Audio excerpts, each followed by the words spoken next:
When the kosher marketplace begins to fill with precision-fermented dairy, meat analogs, and other hyper-realistic food technologies, the way products are labeled becomes just as important as how they are manufactured. Jewish law has always valued clarity. In earlier eras, that clarity was achieved through simple gestures, placing almond shells on almond milk, or keeping fish tails visible when cooking with dairy substitutes. But today, as retail shelves expand with foods that taste, melt, and behave like dairy or meat without actually carrying those halakhic identities, the need for thoughtful labeling emerges as a central theme.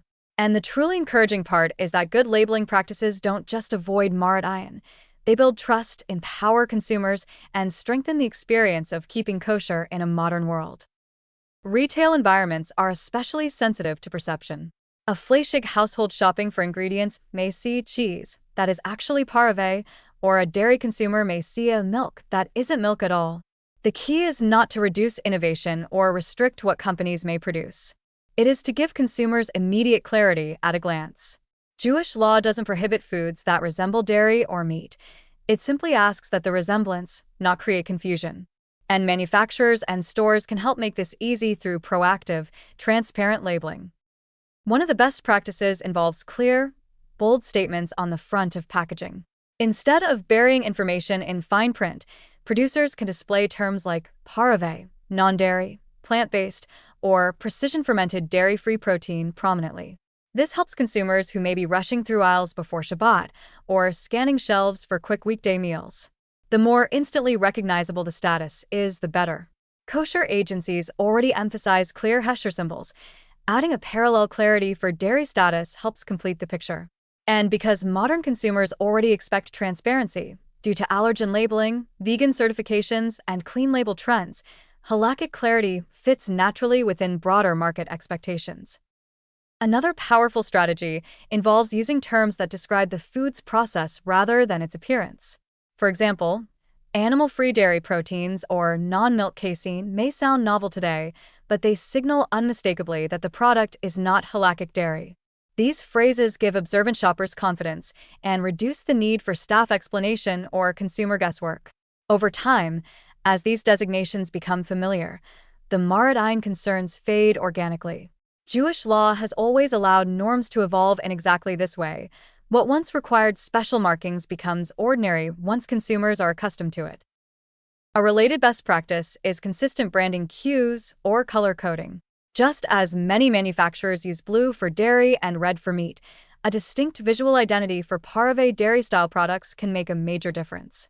A green band, a unique icon, or a standardized parve dairy-style logo developed collaboratively with kosher agencies would give immediate clarity. This is not a halakhic requirement, but a thoughtful enhancement, one that can foster recognition and reduce mistakes in households, schools, camps, and communal kitchens. Retailers themselves can support these efforts by organizing store sections in ways that reinforce transparency. For example, displaying plant-based or precision-fermented cheeses in a special subsection within the dairy or meat alternatives category helps shoppers navigate more naturally. Many grocery stores already segment gluten-free, vegan, or low-allergen foods, adding similar clarity for kosher consumers aligns with industry trends. Shelf tags reading parve or dairy-free can offer an extra layer of reassurance. Education is another essential component. Retailers, kosher agencies, and producers can collaborate to publish short explanations, simple shelf cards, or QR codes linking to brief descriptions of what precision-fermented dairy-free means. This avoids confusion and allows consumers to understand how these novel foods fit into halacha. These explanations also strengthen consumer trust.